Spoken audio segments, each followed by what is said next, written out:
$487,000. That's how much my own daughter stole from me. 65 forged checks, every one of them signed in my name. But she made one mistake. I taught cursive handwriting for 35 years. I'm the woman who taught her how to write. My name is Pearline Mabry, 65 years old, retired school teacher from Jackson, Mississippi. My husband Neil carried mail for the United States Postal Service for 32 years. Between the two of us, we worked 60 years. Never spent more than we earned, never bought what we couldn't afford. When Neil died in 1999, he left me with $520,000 in savings, pensions, bonds, and a coin collection he spent 30 years building piece by piece. He made sure I would never have to worry. Then my hip gave out. I needed surgery. I needed a caregiver, and my daughter Yvette volunteered. She moved into my house. She cooked my meals. She drove me to physical therapy. She helped me bathe. She brought me my pills. And she asked me real gentle to let her handle the bills while I recovered. I trusted her. I gave her the checkbook. I gave her the mailbox key. I gave her the account numbers, the security answers, everything. I handed my daughter the keys to everything Neil and I built in 60 years. And for 18 months, while I sat in my living room on a walker, recovering from surgery, trusting her with every dollar I had, my daughter was forging my name on checks, starting at $800, then $1,200, then $15,000, then $25,000, then $35,000 on a single check. She bought herself a brand new Chrysler. She rented a secret apartment in Ridgeland and filled it with leather furniture and a big screen television. She got a full sleeve of tattoos from her shoulder to her wrist. And every time she came to my house, she wore long sleeves to hide them. Even in Mississippi summer, she got veneers, liposuction, breast augmentation, a Botox series, $28,000 of cosmetic surgery paid for with my retirement. She gambled my money at casinos in Tunica. She sold Neil's coin collection, 30 years of careful collecting, for 60 cents on the dollar because she didn't know a mercury dime from a regular dime. She pawned the pearl necklace my husband saved 2 years to buy me for our 25th anniversary. And she had a secret boyfriend living in a $48,000 Lincoln Town car that she bought with my money. Every Sunday, she walked into church in a white dress and sang in the choir with her hands raised. And every Monday, she sat down and forged another check.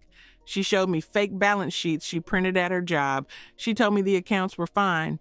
And whenever I asked too many questions, she changed the subject. Every single time, within 10 seconds, I didn't know any of it. I was on pain medication, trusting the woman who helped me to the bathroom at 3 a.m.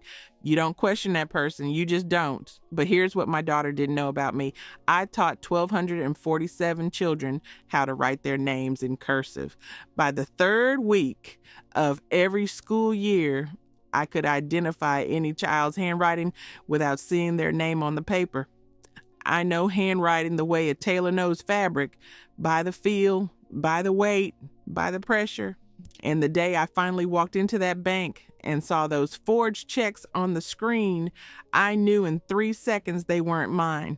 So what did a 65-year-old woman with a bad hip and a cane do when she found out her own daughter stole $500,000 from her? Let me tell you exactly what I did. Now, there is one thing about Yvette you need to know before I go any further. In 1994, my daughter was convicted of writing bad checks, $6,400 in fraudulent checks across 3 stores in Hinds County. She did 60 days in county jail. She cried in the courtroom. She promised she'd changed. She got her GED, got a job at a medical clinic, married a quiet man named Wendell, joined the choir at College Hill Baptist Church. I believed her, because what mother doesn't believe her daughter when she says she's changed? So when Yvette moved into my house after my hip surgery, I didn't think twice. In the 3rd week, she sat on the edge of my bed and spoke gently. Mama, let me handle the bills for a while. You're on pain medication. You can't drive to the bank, and the bills are piling up. Just let me write the checks, and I'll bring you everything to sign. I'll take good care of it, Mama. She said that standing in the doorway of the bedroom I couldn't climb to. She said it with the same mouth she used to sing hymns on Sunday mornings. She didn't take good care of it. For 18 months, I didn't know what was happening, but somebody else was watching. It was July of 2002. I was doing better by then. Off the walker, using a cane, driving short distances again. I was sitting on my porch on a Saturday afternoon when Miss Moselle Pitts came across the street. Miss Moselle, 73, retired seamstress, church mother at Anderson United Methodist, lived across Whitfield Road from me and Neil since 1975. That woman saw everything from her front porch swing, and she had never once in 27 years been wrong about what she saw. She brought a mason jar of sweet tea. We sat. We talked about the revival at Greater Mount Calvary, about the new Dollar General on Northside Drive. Then Moselle got quiet. Pearline, I need to say something to you, and I don't know how to say it gentle, so I'm just going to say it plain. Say it, Moselle. Your daughter Yvette came by here last Thursday to drop off your prescription. She was driving a car I've never seen before, some kind of silver Chrysler, brand new. And Pearline, that girl was wearing a silk blouse and linen pants and shoes I know cost $200 because my granddaughter showed me the same ones in a catalog. And she had her hair done up at one of those expensive salons, not Brenda's on Lynch Street. I mean the white salon in Ridgeland. I listened. And Pearline, I saw her arm when her sleeve rode up, getting out the car. That girl has tattoos, a whole arm of tattoos, shoulder to wrist, flowers and snakes and writing and Lord knows what else. She didn't have tattoos at Easter. That's a lot of ink for 4 months. I didn't say anything. Moselle leaned forward. She looked me in the eye the way only a woman who has known you for 27 years can look at you. Yvette works at a medical clinic part-time, Pearline. Wendell works maintenance at Jackson State. Between the two of them, they might make $40,000 a year. So I'm asking you, and I'm asking because I love Neil and I love you, where is that girl getting that kind of money? I stared at the street. I didn't answer her because the answer was already forming in my stomach like a stone. I sat on that porch and I felt something I hadn't felt since the day Neil died. That cold feeling in your chest when you know something terrible is true, but your mind hasn't caught up yet. The Chrysler, the clothes, the tattoos, the salon in Ridgeland. Yvette makes $11 an hour answering phones. Wendell makes $13 an hour fixing radiators. Where was that money coming from? And why, whenever I asked Yvette how the accounts were, did she always change the subject within 10 seconds? Moselle went home. I sat on that porch until the sun went down, and when I got up, I had made a decision. Monday morning, I was going to drive myself to Trustmark National Bank on Northside Drive. First time in 18 months, I was going to sit down with someone, show my identification, and ask one simple question. How much money do I have? I didn't sleep that night. Something in me already knew the answer was going to change everything. Monday morning, I drove myself to Trustmark National Bank on Northside Drive. First time in 18 months. I had my cane, my purse, my ID, and my Social Security card. My hands were steady on the wheel. The rest of me was not. I sat down with a teller and asked for the current balance on my checking account, my savings account, and Neil's thrift savings plan rollover. She typed, looked at the screen, typed again, looked at the screen again. Then she picked up her phone and called someone. A woman came out from the back office, holding a printout. Her name tag said Martha Hemphill, branch manager. She sat down across from me, and before she said a single word, I knew, because her face was wrong. The way people look at you when they're about to deliver news that changes your life. Mrs. Mabry, your checking account has a balance of $847.33. Your savings account has a balance of $1,300. Your TSP rollover account was closed in March of 2002. The balance at closing was withdrawn via cashier's check. $2,147.33. That was it. That was what was left of everything Neil and I had built over 60 years of work. Everything he carried mail for, everything I graded papers for, every brown bag lunch, every savings bond. Every Saturday night we stayed home because we were building something that would last. I gripped the armrest of that chair so hard my knuckles went white. That is not possible. I had over $350,000 in those accounts. My husband left me. Mrs. Mabry, I'm going to be honest with you. Your accounts have had significant withdrawal activity over the past 18 months. Checks, wire transfers, ATM withdrawals, and over-the-counter cash withdrawals. And the mailing address on all of your accounts was changed to a P.O. box in Ridgeland in March of 2001. I did not change my mailing address. The change was requested by phone. The caller verified your social security number and security questions. That was not me. Martha pulled up the check images on her computer, digital scans of every check that had cleared from my accounts. She turned the screen toward me. Check after check after check, all with my name, all with my signature, all from my account. I leaned forward. I looked at the first one, a $2,500 check made out to cash, and something happened that I need you to understand. I taught cursive handwriting for 35 years, 1,247 students. By the third week of every school year, I could identify every child's writing without seeing their name on the paper. I know handwriting the way a tailor knows fabric, by the feel, by the weight, by the pattern. I have been writing my own name for 65 years. I knew in 3 seconds the capital P in Perline. I make a closed loop at the top. Always have, always will. This one was open, the capital M in Mabry. I dropped the second hump below the baseline. That is Palmer method. That is how I was taught in 1948 and how I taught for 35 years. This M sat right on the baseline and the pressure was wrong. I am right-handed and Palmer trained. I pressed hard on the downstrokes. This writer pressed evenly across every letter because they were copying, not writing. They were tracing a pattern, not making their own. That is not my handwriting. Martha stared at me. Someone forged these checks, and I know who. I did not say her name. Not yet. Not in that bank. But I looked at those check images one more time, and I felt something shift inside me. The way a lock turns when the right key finds it. For 18 months, I had been trusting, waiting, recovering, believing what I was told. That was over now. Something in me closed, and something else opened, something sharper, something that did not look away. Martha said she needed to call their fraud department immediately, and I told her to do that. Then I gathered the printouts she gave me, every page, and I walked out to the parking lot with my cane in one hand and 18 months of theft in the other. I sat in my car, the July heat pressed against the windshield.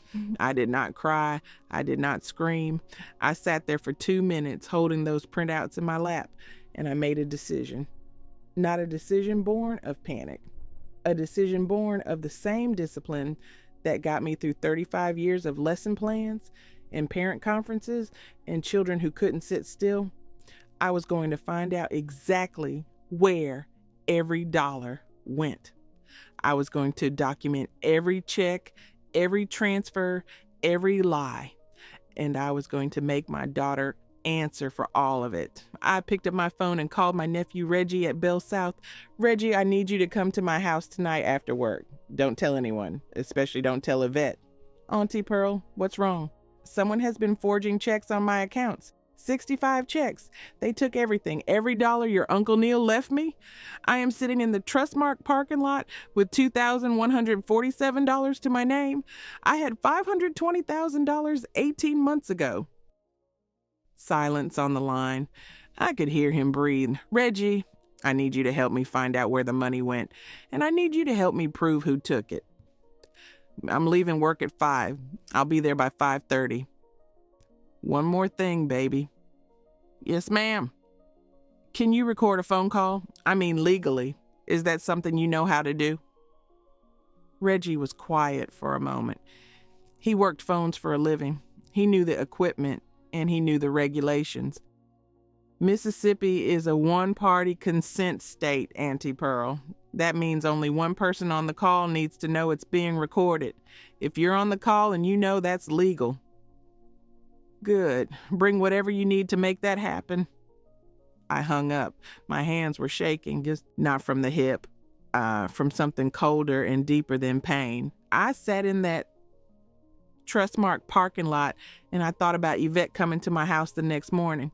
She would bring my prescription. She would ask how I slept. She would call me mom and smile that same smile. And she would have no idea that I already knew, that I had already seen the checks, that I had already read every number. I let that thought sit. Then I started the car. I had walked into that bank, a woman who trusted her daughter. I drove out of that parking lot, a woman building a case. That was the last day I was a victim. Reggie came to the house at 5:30, just like he promised. He walked in, hugged me, and sat down at the kitchen table. Neil's table. The table where Neil sorted his mail every evening after his route. The table where I graded papers for 35 years. Now it was covered with bank printouts. Reggie had a friend from his Bell South training class, a man named Marcus, who had transferred to Bancorp South the year before. Reggie called in the favor. Marcus could pull Yvette's deposit records and cross-reference them against the checks clearing from my accounts. In 2002, before the strict federal privacy rules came down, that kind of thing could still be done with a phone call and a handshake. Then Reggie went to work. Bell South trained him to trace lines. He traced money the same way, methodical, patient, relentless. He mapped every single forged check, 65 checks total. He laid them out by date and amount. The first ones were small, $800, $1,200, $2,500, like she was testing, seeing what the bank would clear without asking questions. Then they climbed $5,000, $8,000, $15,000, $25,000. By the end, $35,000 on a single check. She had gotten bold. She had gotten comfortable. She thought nobody was watching, but that was just the money going out of my accounts. Reggie traced where it went, and the first thing he found was a car, a 2001 Lincoln Town car purchased from Barnes Crossing Lincoln Mercury in Ridgeland. $48,000 paid with a cashier's check drawn on my account. I don't drive a Lincoln Town car. Neither does Wendell. Wendell still drives the same 1996 Ford Ranger he's had for 6 years. So who was driving a $48,000 Lincoln? Then Reggie found the apartment.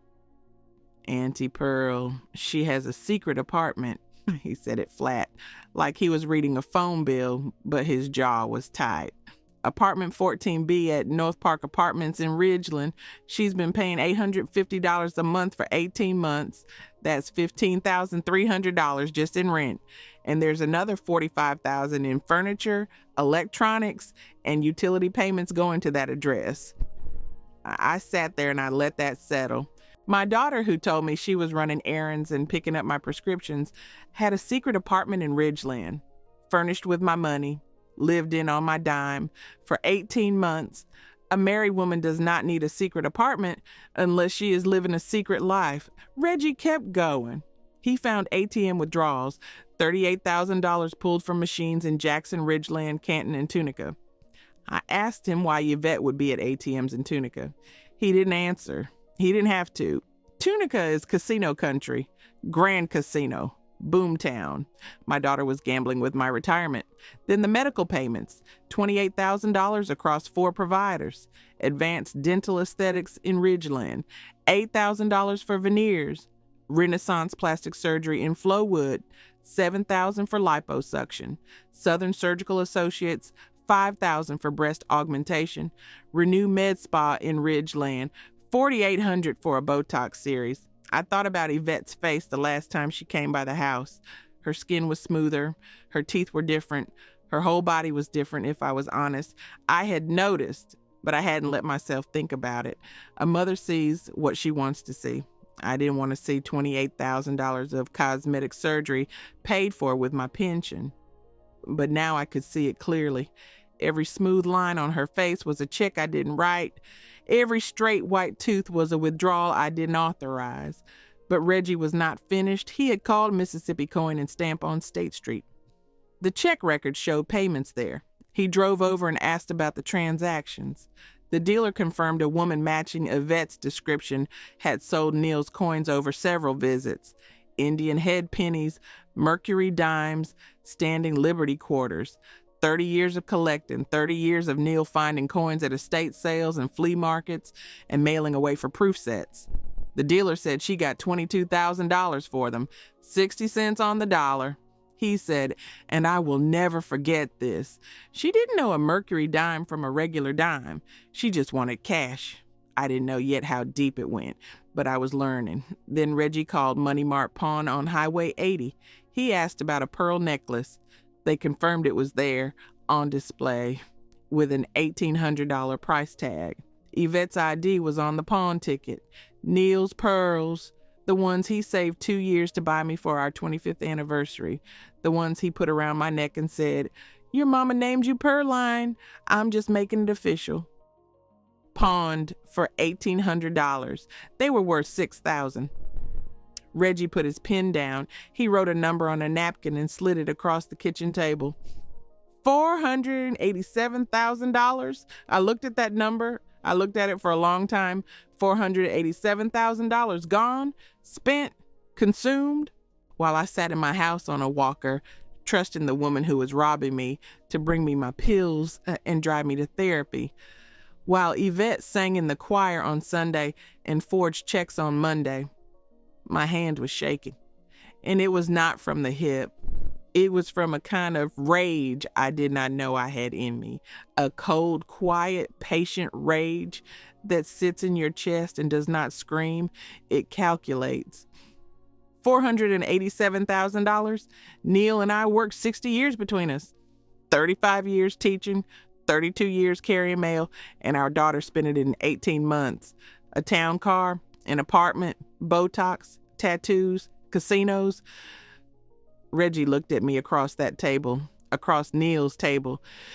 "What do you want to do, Annie Pearl?" I didn't hesitate. Every Saturday for 18 months, Yvette had disappeared for hours. Said she was running errands, said she was picking up prescriptions, said she was at the salon. Every single Saturday, she was unreachable, phone off, gone for the whole afternoon. Now I knew where she went. Now I knew what the errands were. "I want to see that apartment. I want to see what she built with my money. And then I want a lawyer." Reggie nodded. He didn't argue. He didn't tell me to sleep on it or think it over. He knew what I was.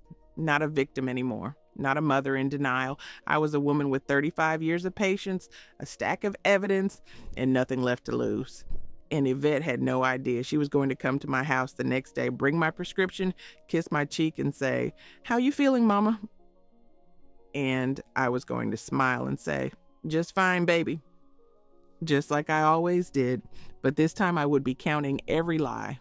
Saturday morning, Reggie picked up a disposable camera at the Walgreens on County Line Road. 20 minutes later, we were parked across from North Park Apartments in Ridgeland, his Buick idling under a magnolia tree with the windows cracked against the July heat. We waited. At 1:15, a silver Chrysler 300M pulled into the lot. Yvette got out. I leaned forward in my seat and I stopped breathing. Designer jeans, a fitted top that cost more than my monthly light bill, stiletto boots in July. Her hair was done at a salon that charges $200 and calls it a consultation. And her left arm, bare in the heat, was covered shoulder to wrist in tattoos, roses, vines, script writing, a full sleeve I had never seen because every time she came to my house, she wore long sleeves, even in summer. Now I knew why. She walked to apartment 14B, unlocked the door, went inside. 10 minutes later, a black Lincoln Town car pulled up. A man got out. Tall, gold chain catching the sun, pale jacket despite the heat. He walked to 14B, did not knock, pulled out a key and let himself in. Reggie wrote down the plate, raised the camera. 3 photos. The man, the town car, the parking spot next to Yvette's Chrysler. We sat there for 2 hours. Through the open windows of 14B, I could hear Ja Rule and Ashanti. I could see through a gap in the blinds. Leather furniture, a big screen television, a glass dining table. This was not an $11 an hour apartment. This was $487,000, arranged in leather and glass and baths that shook the windows. I sat in that Buick and I thought about Neil. 32 years carrying mail in the Mississippi heat. Brown bag lunch every single day. One savings bond every month like clockwork. He died on his route with letters still in his bag. And he did all of that so I would never have to worry. And our daughter took everything he built and gave it to a man in a pale jacket who drives a Lincoln Town car to a casino. Reggie, I said, take me home. I have seen enough, and call the lawyer tomorrow. When I told Moselle I needed an elder law attorney, she did not hesitate. Claudette Reeves on Ferris Street. My niece used her when her mother-in-law's nursing home tried to steal her pension. She is the one you want. 2 days later, Reggie and I sat in Claudette's office on Ferris Street, the historic black business district where black lawyers built their practices when nowhere else would have them. We laid everything on her desk, bank printouts, forged check images, the apartment lease, the car purchase, the cosmetic surgery payments, the coin shop receipts, the pawn confirmation. Claudette read. Then she wrote a number on her legal pad. $552,800. She said it the way a doctor delivers a diagnosis. $487,000 in forged checks and withdrawals, $38,000 in stolen coins, $14,000 on your late husband's Discover card, $12,000 from an intercepted insurance check, $1,800 for your pearl necklace. 60 years. Neil and I worked 60 years between us. Yvette spent it in 18 months. Mrs. Mabry, the wire transfers cross state lines. That is federal wire fraud. The mail interception is federal mail fraud. The phone impersonation is bank fraud and identity theft. And she has a prior conviction from 1994. She is not a first-time offender. She is a career criminal who perfected her technique. What kind of sentence? With the elder exploitation enhancement and prior convictions, 5 to 8 years federal prison, plus full restitution of every dollar. 60 days for $6,400 in 1994. Now $552,800 from her own mother. If she got 60 days again, there was no justice in Mississippi. One more thing, Claudette said. Mississippi is a one-party consent state. If you can get your daughter to admit what she did on a recorded call, that tape is admissible in federal court. It could be the strongest piece of evidence we have. I will get her to talk. I believe you will. She picked up her phone. I am referring this to the United States Attorney's Office today. That night, I sat on the edge of my bed. I opened the nightstand drawer. Neil's USPS 30-year service pin, a photograph of him by his mail truck in 1985, and a birthday card from Yvette, age 8. Happy birthday, Mama. I love you more than ice cream. Love, Yvette. I held that card, and I remember teaching her at the kitchen table after dinner how to make the capital Y, how to curve the lowercase e, how to write love in cursive, the L tall and proud, the O round and open, the V like a bird in flight, the E tucked in like a hug. She took those lessons and used them to forge my name 65 times. I thought about Sundays. Every Sunday, Yvette walked into College Hill Baptist Church in a white dress, sang in the choir, hands raised, eyes closed. Order my steps in your word. And Monday morning, she sat down and forged another check. She praised God with the same hands she used to steal from her mother. The choir saw a woman of faith. I was funding the performance. Something shifted in my chest, not breaking, setting like wet concrete, hardening into something that could not be moved. The daughter I loved, the girl who wrote that birthday card, the child whose hand I guided across the paper, she was gone. Maybe she had been gone a long time, but I buried her that night, sitting on my bed with a service pin and a card that smelled like old paper and a lie I had believed for 40 years. I was not angry anymore. I was finished. The next evening, Reggie came to the house with a plastic bag from Radio Shack, model 43 1237, a telephone recording adapter, $24.99. He connected it in under 5 minutes. Bell South trained him to wire telephone lines. This was nothing. It is recording the second you pick up, he said. I will be in the living room with headphones. She will not know I am listening. Monday morning. I would call Yvette. I would ask about the accounts. I would let her lie. And then I would tell her what I knew. Everything was in place. The evidence was documented. The lawyer had the case. The recorder was connected. All that was left was the phone call. I looked at that kitchen phone and I thought about every lie Yvette had ever told me from the other end of that line. Tomorrow it would tell the truth and every word would be on tape. Monday morning, I picked up the kitchen phone. The recorder clicked on. Reggie was in the living room with headphones. I dialed Yvette at the clinic she had quit 2 months ago. Yvette, baby, I was thinking about moving some savings bonds into a CD. Can you bring me that balance sheet you have been keeping? Silence. 3 seconds. 4. Mama, I have been meaning to talk to you about the accounts. The market has been bad since September 11th. How bad? Mama, I do not want you to worry. Yvette, how much is in my accounts? Long silence. It is less than what it was. I went to Trustmark, Yvette. 10 seconds. I could hear her breathing change. I sat with Martha Hemphill. I have $2,147. I had $520,000. I saw 65 checks with my name on them that I did not write. I saw $14,000 on your dead father's Discover card. Mama, I know about the coin shop. I know about the pawn shop, your father's coins, my pearls. I know about the apartment in Ridgeland and the man in the Lincoln Town car. She was crying now. Performance tears. I had heard them before. Mama, you do not need all that money. You are 65 years old. You live in a paid-off house. You were going to leave it to me anyway. I just took it now instead of later. I gripped the phone. All I did was skip the dime part. The tape rolled. In the living room, Reggie closed his eyes. He mouthed 2 words. Got her. You are not my daughter right now, I said. You are a woman who stole $552,800 from her own mother. I hung up. 2 hours later, Yvette was on my porch, banging, mascara running, hands shaking. You cannot do this to me. I am your daughter. I did not let her in. My daughter would not steal from me. I did not steal. I borrowed. Pay it back with what? You quit your job 2 months ago. The mask cracked. The crying stopped. Something hard and ugly came through. Daddy worked himself to death and left a pile of money nobody was using. He left that money for me. You were going to die with it in the bank. Get off my property, Yvette. When they come for you, do not cry on that stand. You have known since 1994.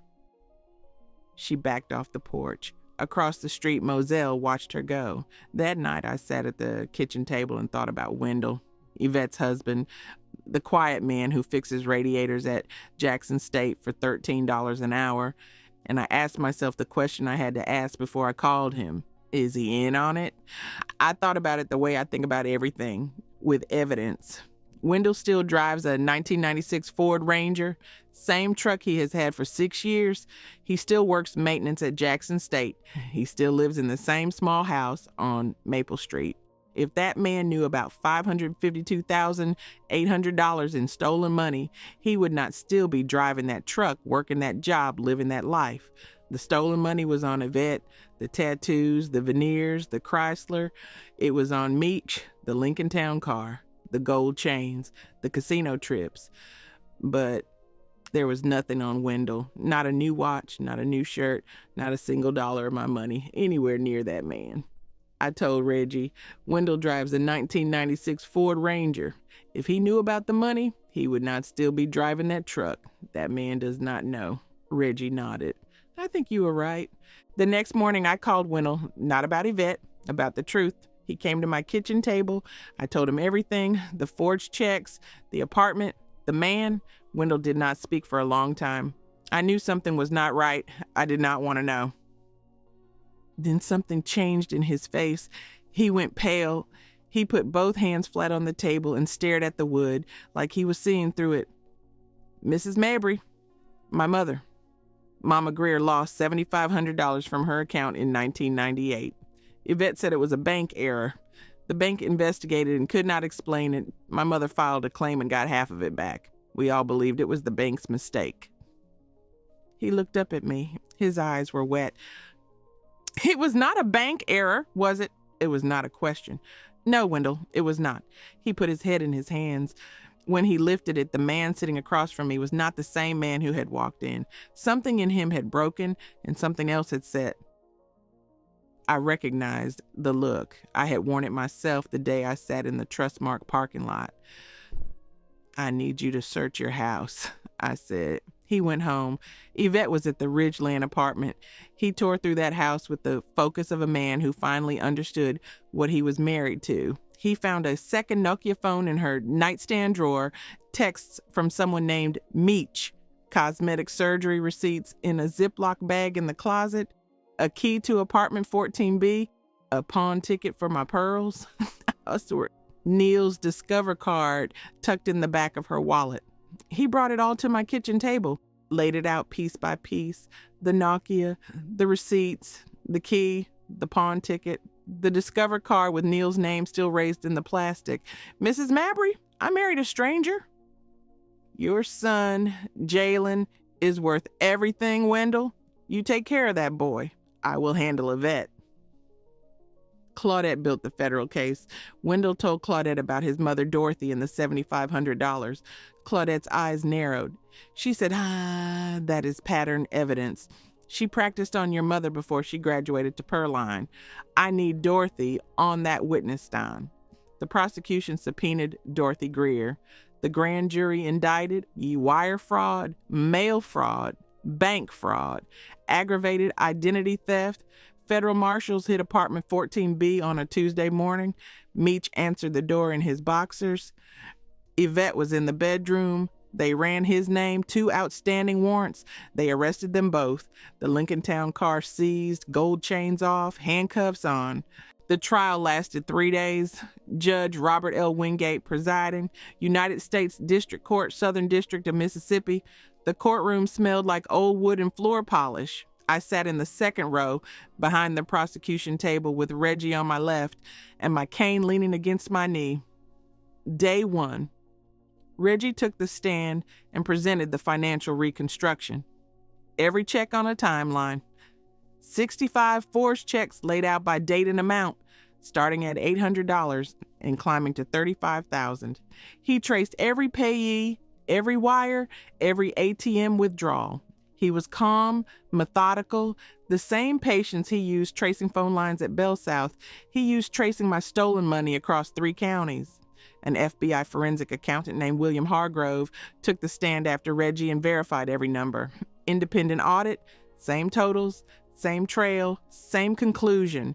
Martha Hemphill from Trustmark testified next. She explained how Yvette changed the mailing address by phone, ordered new checkbooks, increased withdrawal limits, all using my Social Security number and security answers.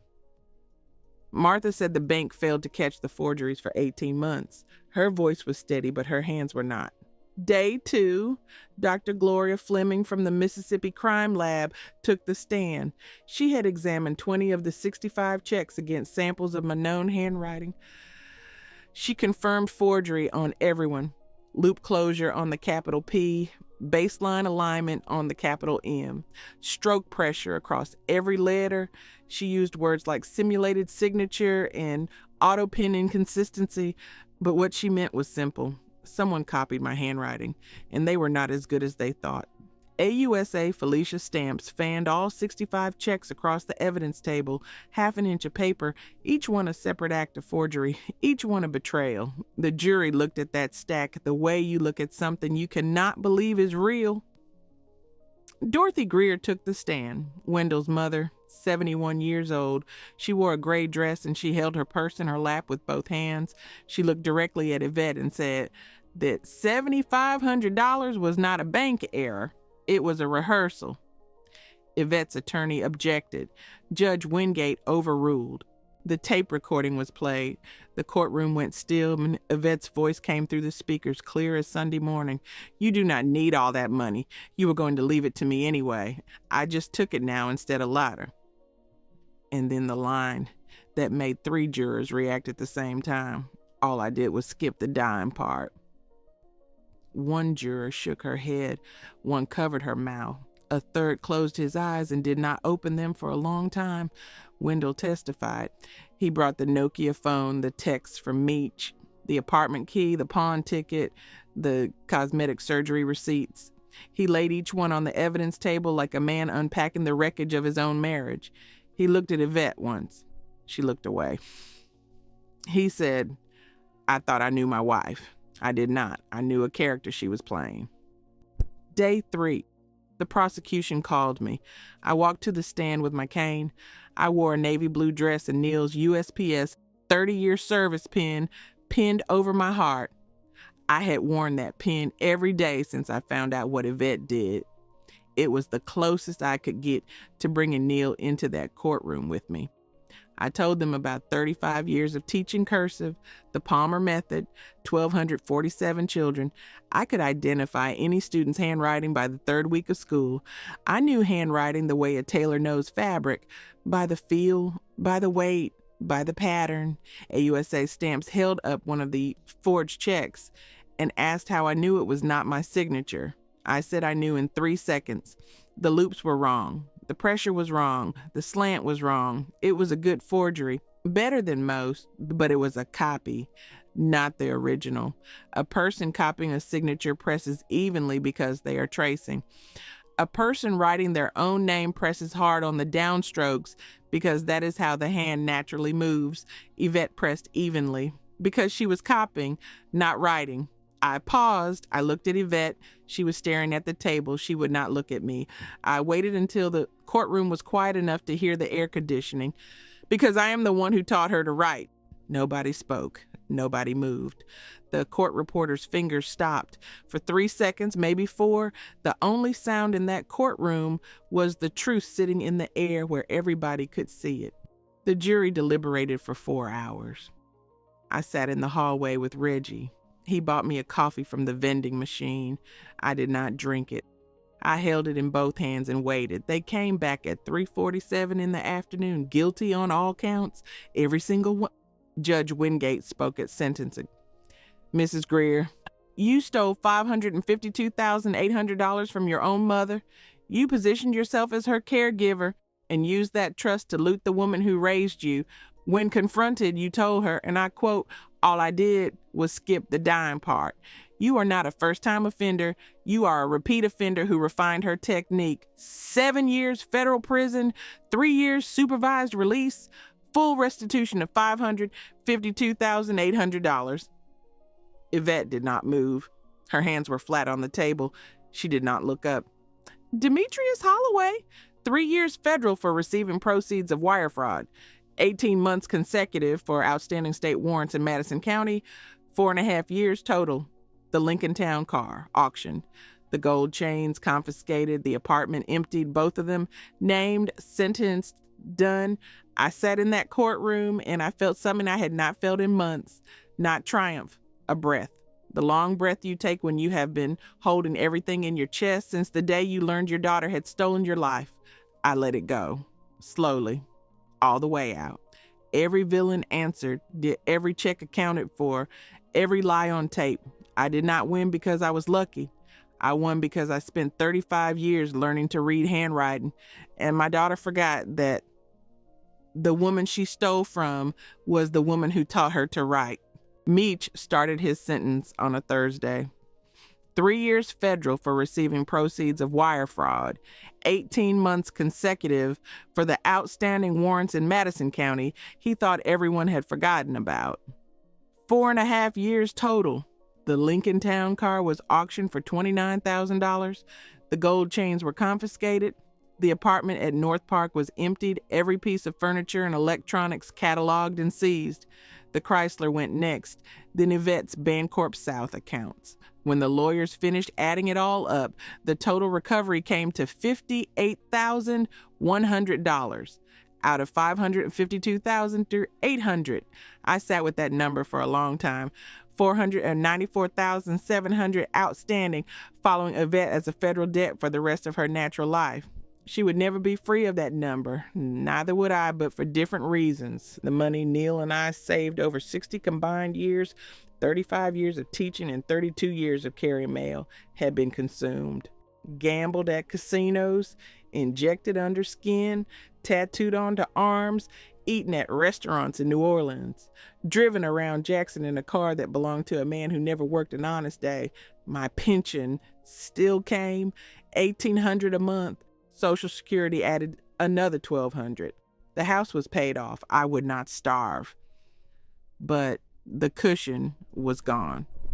The safety net Neil built with brown bag lunches and one savings bond every month, that was gone. I had enough to live, not enough to stop worrying, but the house stood, and so did I. The week after sentencing, I started getting mail. Real mail, not bank statements or legal documents, letters, handwritten letters in envelopes with return addresses from Atlanta, Chicago, Memphis, Houston, Dallas, and 3 from right here in Jackson. A woman in Atlanta, a principal now, wrote that she still taught her students cursive because of me. A man in Chicago said he was the kid who could not sit still and could not spell Wednesday. I kept him after school every day for a month. He was an engineer now. He still wrote in cursive because I told him it mattered. 17 letters in 2 weeks. 17 former students who heard what Yvette did through the church network, through the Jackson grapevine, through the Clarion Ledger article, and sat down and wrote to their old teacher in cursive, every one of them, clean loops, letters sitting right on the line. I read them at the kitchen table, the same table where Reggie mapped the 65 checks. I read all 17, and then I put my head down on that table and cried for the first time since the trial. Not grief tears, not anger tears, recognition tears. 35 years of standing in front of a classroom, and the evidence was in my hands. Not forged checks, love letters from grown children who still remembered how to hold a pencil because I showed them. Yvette took my money. She could not take this. Claudette called on a Tuesday. The court had ordered Money Mart Pawn to return the pearls. I drove to her office on Ferris Street, and she handed me the box. I opened it. The strand of pearls Neil gave me on our 25th anniversary. Every pearl was there. The clasp still worked. I held them up to the light, and for a moment I could hear Neil's voice the way I heard it in 1991. Your mama named you Pearline. I am just making it official. I put them on. First time in 2 years. They were warm against my throat. Mrs. Mowbray, those pearls look like they belong on you, Claudette said. They are home now, I told her, and so am I. I went to see Jalen at Wendell's house on a Saturday. He was sitting on the porch steps with his elbows on his knees, 14 years old and carrying something no child should have to carry. He would not look at me when I sat down beside him. I took his hands. Baby, your mama made choice. Those choices are not you. You are Jalen Greer. You are your own person. Your granddaddy Neil was the finest man I ever knew. He worked honest, he saved honest, and he loved honest. That is the legacy I want you to carry, not your mama's choice, your granddaddy's character. He was quiet for a long time. Then he looked at me with wet eyes. Can I still come see you on Saturdays? Baby, if you do not come see me on Saturdays, I will come get you myself, bad hip and all. He hugged me. I held him like I was holding every good thing I had left. September came, the anniversary of Neil's death. I sat on my porch with Miss Moselle, the way we had sat 100 times before, sweet tea in mason jars, the sound of crickets filling the yard, a Hinds County evening, warm and slow and amber. You doing all right, Pearline? I am doing. That is enough for now. She was quiet for a while. Then she said, Neil would be proud of you. Neil would be heartbroken, Moselle. He loved Yvette. He would have given her money if she had asked, but she did not ask. She took, and that is the part that would have killed him. But you caught her. That is the part he would be proud of. I looked out at Whitfield Road. The street lights were coming on, one by one, the way they always did. You know what gets me, Moselle? The handwriting. I looked at those forged checks, and I could see Yvette learning. The first few checks, her forgery was shaky. The loops were wrong. The pressure was off. But by check 40, check 50, she was getting good. Practicing, improving. Just like when she was 8 years old at my kitchen table, practicing her cursive after dinner. The cricket sang. Not the money, Moselle. The learning. She took the best thing I taught her and turned it into a weapon against me. Moselle reached over and took my hand. But you still caught her because you taught her and you taught yourself. 35 years of handwriting, Moselle. You cannot fake a lifetime of knowing. We sat there until the tea was gone and the stars came out. 2 old women on a porch in Jackson, Mississippi. One who saw something wrong and said something. One who listened and fought back. We did not need to say anything else. The evening said it for us. People tell me I should have seen it sooner. Maybe they are right. But I spent 35 years seeing the best in children. That was my job. I looked at every child who walked into my classroom and saw potential, not problems. I looked at my own daughter the same way. I saw the girl who wrote "I loved you" more than ice cream on a birthday card. I did not see the woman forging my name in the back bedroom. We all write our own story. Yvette wrote hers. 65 forged checks in a prison intake form, and I am writing mine. This house, this porch, 35 years of lesson plans, every child who learned to hold a pencil because Pearline Mabry believed they could. Saturday morning, Jalen is at my kitchen table, the same table where I taught Yvette her letters 40 years ago, the same table where Reggie mapped the checks, the same table where I read 17 letters and cried. He is working on a school essay, writing in cursive, but I look over his shoulder. His capital J is tall and confident. His loops are clean. His letters sit right on the line. Your handwriting is beautiful, baby. He smiles. He keeps writing. The same table, the same lesson. But this time, the student gets it right.